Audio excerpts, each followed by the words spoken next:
Protesters have been on the streets in Iraq for a week now in a second round of anti-government protests this month. Angry over inequality, corruption, and poverty, they're demanding deep political changes. And they're unswayed by the violence that's killed at least 240 people and injured thousands of others. Now the political alliance around Prime Minister Adel Abdul Mahdi looks like it's beginning to fracture. And protesters are waiting to see if their anger has borne fruit. Luke Schrager has the story. Iraq's protests have grown to their largest yet, tens of thousands strong. And there are those who are doing their best to support the crowds, including with makeshift medical stations like this one, on the margins of the often deadly demonstrations against corruption, poverty and unemployment. We gathered in this tent to treat protesters affected by tear gas. There are lots of people coming together to donate different types of medicine. They come to us every day, asking about our needs for medicine.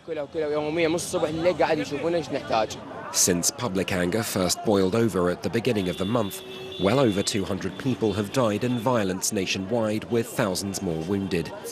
A year into his mandate, Prime Minister Adel Abdul Mahdi has struggled to rein in the public's fury, offering concessions like a cabinet reshuffle and promising to address grievances. However, for a generation that's known nothing but foreign occupation and extremist violence now coming of age, Abdul Mahdi's words ring beyond hollow. Iraqis refused the conference of political blocs in the Green Zone because they both failed for 17 years to build a national project that serves the Iraqi people and failed to build any national identity. All they did was succeed in stealing money from the poor and the Iraqi people. Protesters may well get what they want. The political alliances that brought Abdul Mahdi to power have shown signs of fracturing, with the international community calling for dialogue in recent days. Well, Syrian state media has reported new clashes in northeastern Syria between Turkish and Syrian forces, illustrating just how fragile a peace deal is in the wake of Turkey's offensive against Syria's Kurds. Turkey vows it can relaunch that offensive any time, while Syria's government condemns what it calls an occupation of its land. Delana D'Souza has more. Russian military police patrol the Syrian town bordering Turkey. This as part of an agreement struck between Moscow and Ankara. While Russia announced Syrian Kurdish fighters had retreated 30 kilometers from the border, Turkey said it would join forces with Russia from Friday.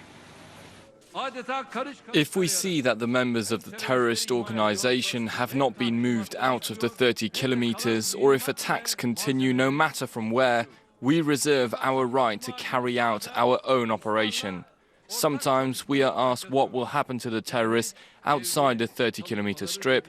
Whatever happened to the others will happen to them. Turkey's recent actions in northeastern Syria, meanwhile, have gotten countries like France worrying about the Islamic State organization regrouping. The chaos created by the Turkish offensive allows for the resurgence of ISIS. It is therefore imperative the jihadists are kept in conditions that are deemed safe and secure. That is the case today. Kurdish fighters turned to Syria for protection following the US's withdrawal.